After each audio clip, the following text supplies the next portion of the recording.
I wasn't very gentle with the door as I kicked it open. In fact, I struck it so hard with my foot that I felt a stab of pain in my toes. Swearing loudly, I entered the stairwell and stormed down the steps. My footsteps echoed off the close walls and metal steps as I descended. As I did so, I kept thinking that I shouldn't have come to this damn apartment building in the first place. I hadn't lived there in months. I had a place across town.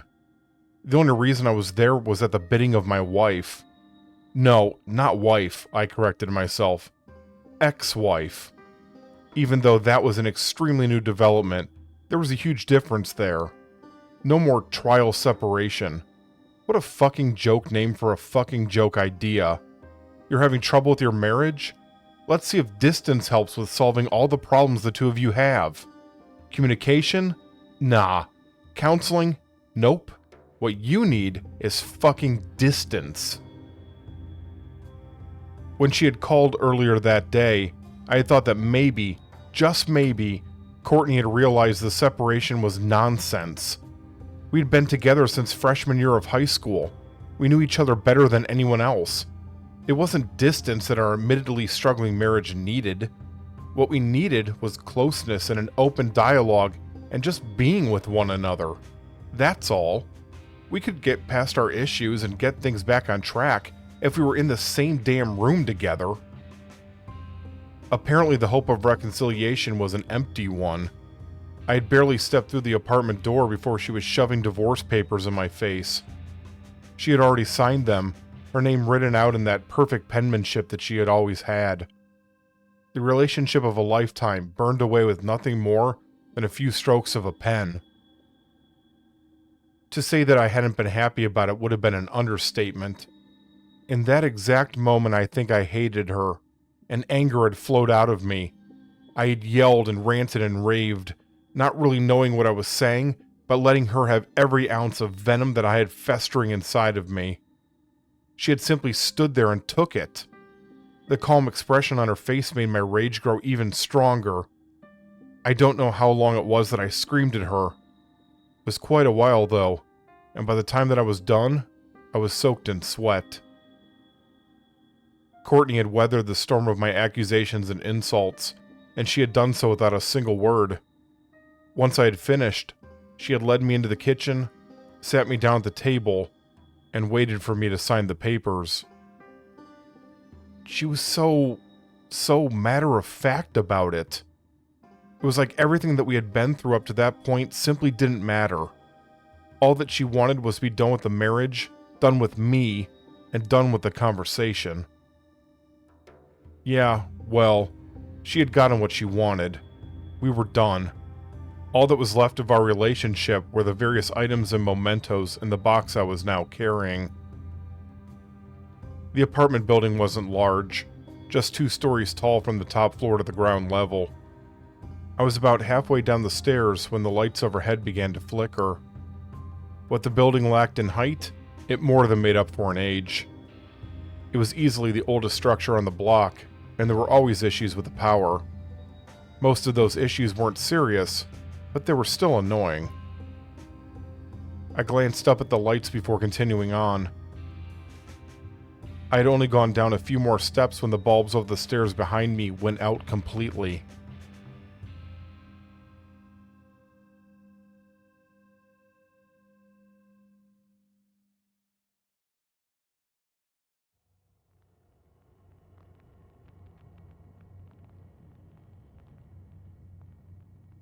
Stopping, I turned slightly and looked back up towards the second floor. There were no windows in this stairwell, and without the lights, everything more than a couple of yards away from me was covered in total darkness. My anger diminished slightly as a small bit of discomfort replaced it. I know it's irrational and maybe even borderline stupid, but I've always been afraid of the dark. Not to the point where I can't sleep without a light on. I'm not a child. It's enough that I won't go into dark basements or walk down unlit alleys at night, though. Turning back around, I started descending the stairs again. My pace was just a little bit quicker than it had been previously. While I knew logically that there was no one in the stairwell with me, That lizard part of my brain didn't care what my fancy logic said and just wanted to be back out in the daylight. I felt a wave of relief go through me as I reached the ground floor. I hurried over to the door and tried to pull it open. It didn't budge. Frowning, I tried again with the same result. I didn't understand what was happening. The knob was turning, but the door wasn't opening. After a few more futile attempts, I knelt down and examined the door closely. The knob itself didn't have a lock, and there was enough light coming through the crack between the door and frame for me to see that there wasn't a deadbolt. There was no reason, at least not one that I could find, for it not to be cooperating. It had to be broken or jammed or something. Not sure what else to do, I knocked on it a few times. Those knocks started off quiet, almost timid, but they quickly became harder and more desperate as the seconds ticked by without an answer. My knuckles began to hurt. Giving up, I lowered my hand and rubbed it with the other. "Hello?" a voice called from the other side.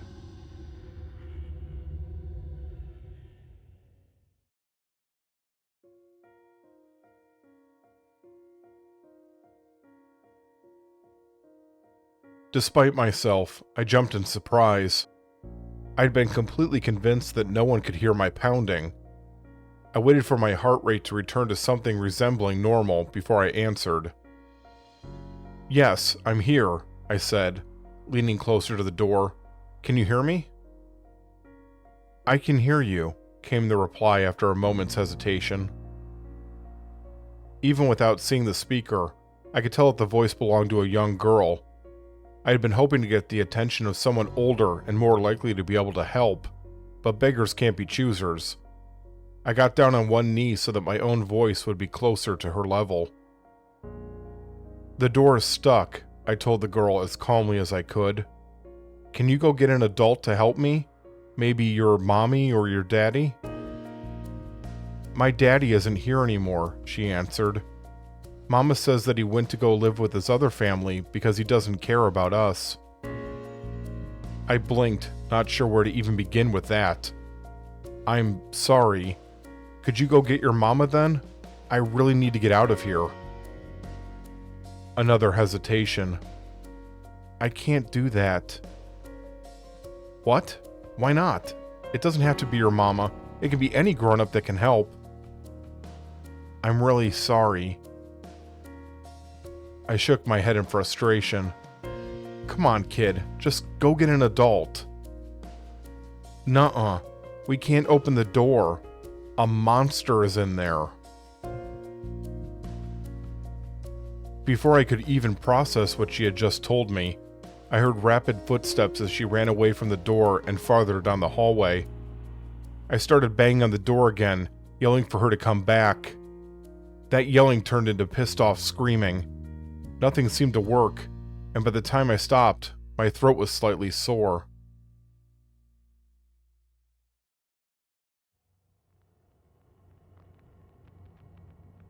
A monster.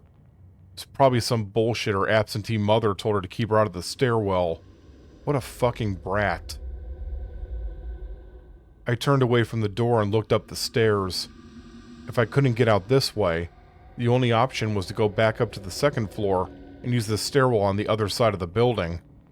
With a sigh, I started forward. As my foot pressed down on the first step, there was an audible pop as another of the overhead lights went out. I stopped moving and craned my neck upwards. The upper half of the stairwell was now dark. Only two lights, the ones closest to the ground level, were still lit. I stared into the darkness nervously, but I knew that I didn't have a choice. Taking a deep breath and swallowing hard, I started climbing the stairs back towards the upper level. Each step brought me closer to the gloom, and every time I took those steps, my heart beat in my chest just a little harder. There was something strange about the darkness. It wasn't until I drew closer that I was able to figure out what that something was. There was a clearly defined line where the light stopped and the black void began. Normally there would be a fading effect, a certain distance where light gradually diminished until it was swallowed up by the dark. That wasn't happening here. It was like the light from the bulbs couldn't break through it at all. I tried to shrug it off. My eyes were playing tricks on me and the fading really was there. Or maybe the way the ceiling had sloped had something to do with it. There was, of course, a rational explanation, even if I couldn't immediately recognize it. No matter how much I tried to rationalize things, though, I just couldn't convince myself that something else wasn't going on. My fear of the dark had kicked into full swing.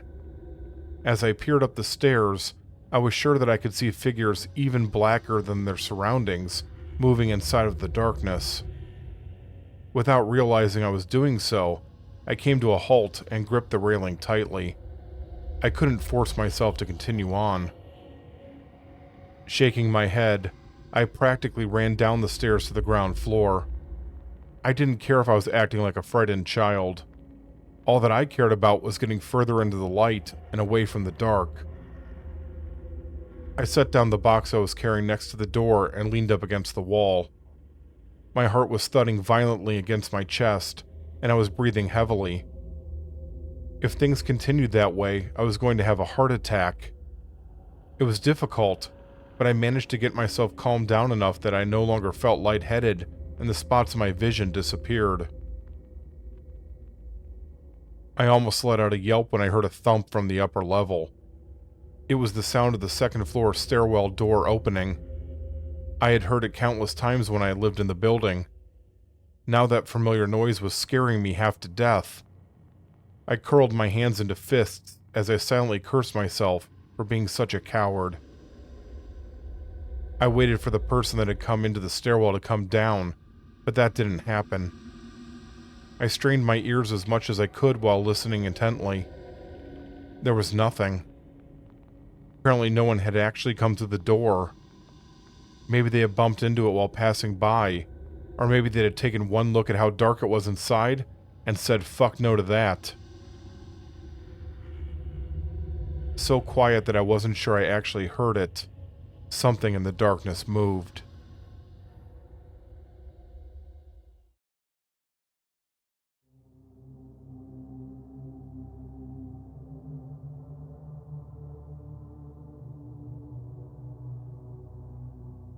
The breath caught in my throat. I stood completely still, my eyes locked on the spot where the light and dark met. In my mind, that marked the spot where safety and danger were clearly defined. Whatever had made the sound was on the wrong side of that line. I was paralyzed, rooted to the spot as I listened for any other sign that something was really up there. While I didn't hear anything, I became more and more convinced as the seconds ticked by that there was a presence in the darkness. I know how that sounds, especially coming from someone that was self-admittedly afraid of the dark. I was absolutely sure that I was being watched, though. There was another noise. It was still quiet, but I was able to hear it better this time. It was the sound of a bare foot stepping down onto concrete. I had been right. There really was someone up there. Under normal circumstances, I would have called up to the person. These were hardly normal circumstances, however. Every instinct that I had was telling me that whatever was up on the second floor wasn't just a resident of the apartment building. I didn't say anything. I kept my mouth shut while also trying to keep myself under control. I didn't think that my heavy breathing could be heard that far up, but I didn't want to find out, either. I heard a third slap as the unknown presence went down another step. It was moving slowly and methodically towards me. Trying to be as quiet as possible, I attempted to pull the door open again. It remained stuck. When the person took yet another step, the next in the series of overhead lights flickered. A voice in the back of my head told me that I didn't know that whatever was coming down those stairs was actually a person. Unbidden images of monstrous abominations came into my mind. Any sort of nightmare could be hidden in the darkness. I forced those thoughts out of my head. I was only going to drive myself into a complete breakdown if I continued thinking that way. I had to keep my wits about me so that I could come up with some way out of this. And there had to be a way out. I couldn't accept that I was trapped inside and at the mercy of whatever was descending those stairs. I wouldn't let myself be a victim, not ever again. I once again surveilled my surroundings in hopes of finding something that I had missed. I noticed a large air vent on the wall to my left. I either hadn't seen it earlier, or I had subconsciously dismissed it. It was high up on the wall, but I hurried over to it anyway and reached up. The tips of my fingers touched the bottom of the metal grate. After stretching as hard as I could, I was able to grasp the frame, but it was secured firmly to the wall, and there was no way that I was going to be able to pry it off, let alone climb up into the vent itself. The flickering lights died completely as I heard another step in the darkness. This one was closer, around the halfway mark where there was a small landing before the stairs turned towards my direction. The gap between myself and the unseen presence had closed considerably while I had been distracted with the vent. I looked up. There was only one set of lights left. The illuminated section of the stairwell now barely reached the stairs. If the last bulbs went out, there wouldn't be anything left except the small amount of light coming from the red exit sign above the door. I backed up closer to the door. There really wasn't a way out. Even though I knew it was pointless, I grabbed the knob and pulled as hard as I could. After straining against it for a long moment, I placed one foot on the wall and yanked back so hard that my other foot came off the ground. For at least a minute, I put my full body weight into it, suspended above the ground as I prayed that my sweaty hands wouldn't slip off the knob. The muscles on my back and arms went from sore to feeling like they were on fire, and I was forced to stop. I banged on the door with my right hand. There wasn't much power behind it. I was exhausted from the exertion and fear. Not knowing what else to do, I turned towards the encroaching darkness as the lights started dimming. "Please," I begged, feeling tears starting to run down my cheeks. "Please just leave me alone."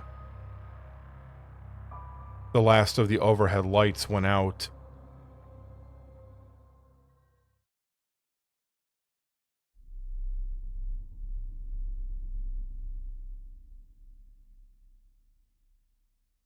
With terror completely taking over, I pressed myself up against the door. The only source of light now was the dim red glow of the exit sign, and although it wasn't even strong enough to illuminate my entire body, I clung to the hope that it would protect me like a child clings to a stuffed animal. My eyes were moving constantly back and forth as they tried in vain to see anything in the darkness. I was breathing in short, ragged gasps, and on the verge of a panic attack. Because of this, it took me a moment to smell the scent that had wafted into my nose. When I finally realized what it was, though, I recognized it immediately.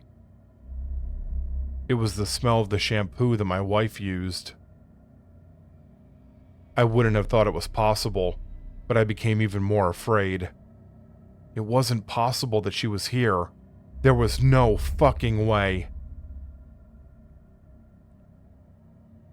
My mind flashed back to the scene in Courtney's apartment earlier that afternoon. She had ambushed me with the divorce papers, and after my initial anger over that had started to die down, we had gone into the kitchen and I had signed the papers. She had gotten what she wanted. Even though I had signed the damn papers that I never wanted in the first place, she just had to open her mouth one last time. She had looked me in the eyes and told me with this look of pity on her face that this was for the best. That was when all the pain and disappointment and boiling rage came back tenfold. This woman who didn't even want to be in my life anymore was going to tell me that she knew what was best for me? Fuck her! How dare she think that she had the right to determine anything for me? I'd show her who was the one making the fucking decisions. Picking up the same pen I'd used to sign the papers, I lunged out of my chair and drove it deep into Courtney's right eye. Our combined weight toppled her own chair over onto the tile kitchen floor, and although she had opened her mouth to scream, the impact had forced the wind out of her lungs.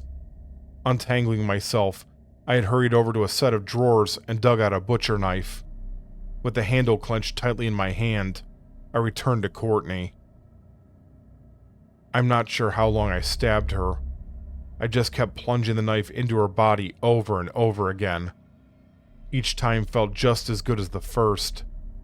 By the time that I had grown too tired to continue, both myself and the kitchen were covered in blood, and Courtney was completely unrecognizable as she lay dead on the floor. Feeling a sense of calmness for the first time in a long time, I had washed up in the bathroom and changed into some of the clothes that I had left at the apartment. I had then gotten a small box out of the closet and filled it with items from around the apartment that I had purchased over the years. There was no sense in leaving them behind. It wasn't like she was going to need them anyway. Before I left the apartment, the very last thing that I had done was go back over to Courtney's remains and look down at them. She had been such a strong woman in life, but now she was nothing at all. After what she had put me through, it seemed fitting. I had spit in the body and left. There was absolutely no way that she could have survived, none whatsoever. This had to be my mind playing tricks on me. It was the result of the panic I was feeling over the lights going out. That had to be it. I heard a quiet tinkling noise coming from a short distance in front of me. Courtney had a pair of acorn earrings that she liked to wear.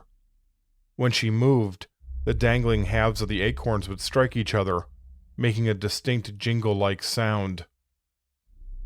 I tried to remember if she had been wearing them when I had killed her. I wasn't sure, but I thought that she was.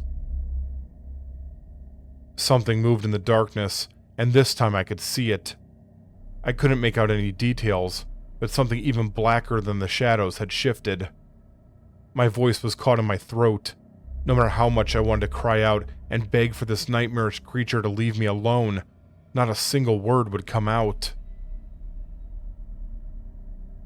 My entire body recoiled as something extended out of the darkness towards me. With the fear clouding my senses, I didn't recognize what it was, and I stared at it blankly. The object was shaken aggressively by the holder.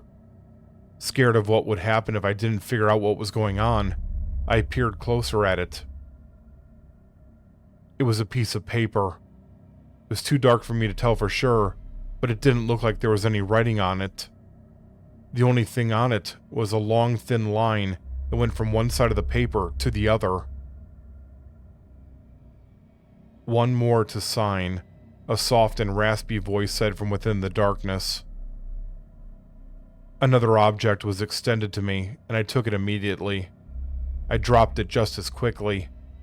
It was the pen that I had stabbed Courtney in the eye with. The unseen speaker hissed, and I quickly knelt down to collect the fallen pen. I had to grope around in the darkness for it, and for a horrible moment, I thought that I wouldn't be able to find it. My fingers finally wrapped around it, and I stood back up. "Sign," the voice instructed me firmly. Nodding rapidly, I turned slightly so that I could press the paper against the door. With a shaking hand, I signed my signature on the line.